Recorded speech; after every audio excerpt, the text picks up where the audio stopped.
నమస్తే అండి, welcome to our channel. మనతో ఈరోజు పొలిటికల్ అనలిస్ట్ శ్రీలీల గారు ఉన్నారు. మేడం నమస్తే. నమస్తే అమ్మా. మేడం, ఇప్పుడు తెలంగాణ కానీ ఆంధ్ర కానీ చూసుకుంటే ఎల్నినో పరిస్థితులు అనేవి చాలా దారుణంగా ఉన్నాయి.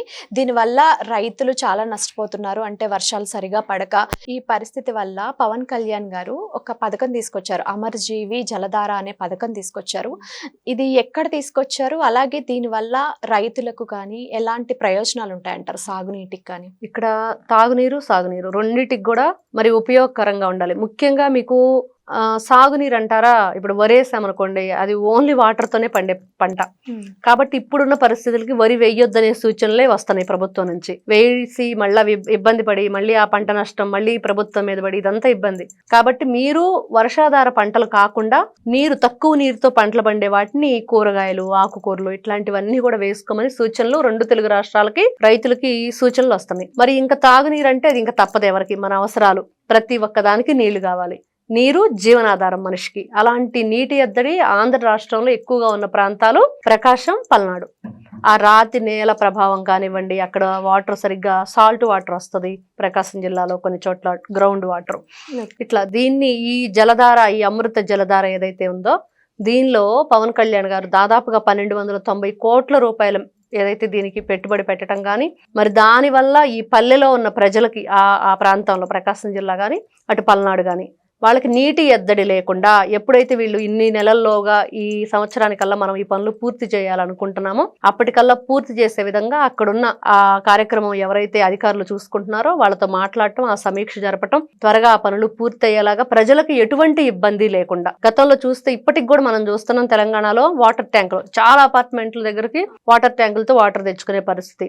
అక్కడున్న బోర్లన్నీ ఇంకా ఇంకిపోయినాయి, నీళ్లు లేవు. మరి పల్లెటూరులో ఒకప్పుడంటే అసలు ఆ గేదెలకు కానీ అక్కడున్న పశువులకి నీళ్లు పెట్టాలన్నా కూడా దొరకని పరిస్థితి. ఎంత దారుణంగా ఉండేదో. మీకు కాలువలు వచ్చినప్పుడు ఆ నీరుని చెరువుల్లోకి నింపుకొని, కుంటల్లోకి నింపుకొని వాటిని నిల్వ చేసుకుని ఈ గేదెలకి వీటికి పాపం ఉపయోగించుకునే వాళ్ళు. అలాంటిది ఆ కాలువ కూడా సరిగ్గా టయానికి రాకపోతే ఇప్పుడు మనకి ఎక్కడా కూడా ఈ ప్రాజెక్టులన్నీ ఏదైతే వాటర్ ఉన్నాయో అవన్నీ కూడా ఎక్కడ పూర్తిగా ఇదిగో మనకి భారీ స్థాయిలో నిల్వలు ఉన్నాయి అనేది ఎక్కడ లేదు, చాలా తక్కువగా ఉన్నాయి. ఈ వాటర్ ఏదైతే ఈ వర్షపాతం సరిగ్గా లేదో దానివల్ల ఇబ్బంది ఏర్పడుతుందనే దానివల్ల పంటలు ఏ విధంగా పండించుకోవాలి, ఈ వాటర్ ఏ విధంగా నిల్వ చేసుకోవాలి, భూమిలో ఏదైతే ఈ గ్రౌండ్ వాటర్ లెవెల్స్ కూడా చాలా తక్కువగా ఉన్న కారణంగా చాలా జాగ్రత్తలు పాటించవలసిన బాధ్యత ఈ రోజున ప్రజలందరి మీద ఉంది. ఎందుకంటే మన మనుగడ జీవనాధారమే ఇది.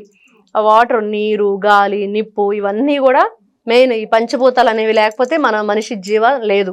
అలాంటిది ఈ రోజున గ్రామీణ వ్యవసాయ, అదే విధంగా ఏదైతే మనం ఇప్పుడు పవన్ కళ్యాణ్ గారు చూస్తున్నారు అటవీ శాఖ మంత్రిగా, తను అటువైపు రైతులకి ఏ విధంగా నిన్న కుంకి ఏనుగుల గురించి చెప్పుకున్నాం, వాటిని తీసుకురావటం, ఆ ఏనుగుల్ని శిక్షణ ఇవ్వటం, ఈ రైతులకు సంబంధించిన పంట పొలాల్లో ధ్వంసం చేసే ఏనుగులని ఆ గుంపుని రానివ్వకుండా ఇవి వీళ్ళకి రక్షణ కల్పించే విధంగా వాటికి వీళ్ళు ట్రైనింగ్ ఇవ్వటం. ఇలాగా పవన్ కళ్యాణ్ గారు ఎన్ని రకాల కార్యక్రమాలు చేస్తున్నారు, ఎన్ని విధాలుగా తను ఎంచుకున్న ఏదైతే ఒకవైపు ఉప ముఖ్యమంత్రిగా ఉంటూ ఇది కూడా ఈ ప్రోగ్రామ్స్ ఏవైతే ఉన్నాయో గ్రామ సేవని చాలా బాగా నిర్వహిస్తున్నారు అనటానికి ఎటువంటి సందేహం లేదు. ముందుగా నీటి ఎద్దడిని కనిపెట్టడం.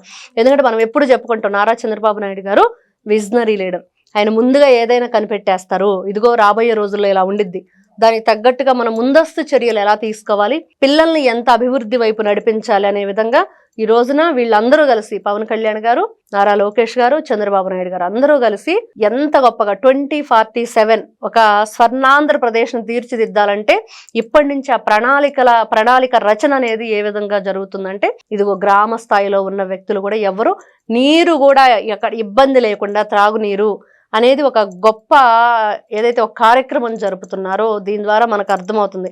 ఒకవైపు నారా లోకేష్ గారు చూస్తే స్కూలు పిల్లలు నిన్న చూసాం, విద్యాశాఖ మంత్రిగా, ఐటీ శాఖ మంత్రిగా ఎలా చేస్తున్నారు. ఒకవైపు చంద్రబాబు నాయుడు గారు ఆయనే చెప్తున్నారు, గొడవ చేసి లోకేష్ ఇదిగో ఇది తీసుకున్నాడు విద్యాశాఖ మంత్రిగా, అది నాకు తృప్తినిచ్చింది తను చేసిన కార్యక్రమాలు చూసిన తర్వాత. ఇలాగా అందరూ కలిసికట్టుగా పనిచేస్తే ఏదైనా సాధించగలరు అనటానికి నిదర్శనంగా వీళ్ళు చేసే ప్రతి పని కనిపిస్తుంది. Okay, thank you madam. నమస్తే అమ్మా.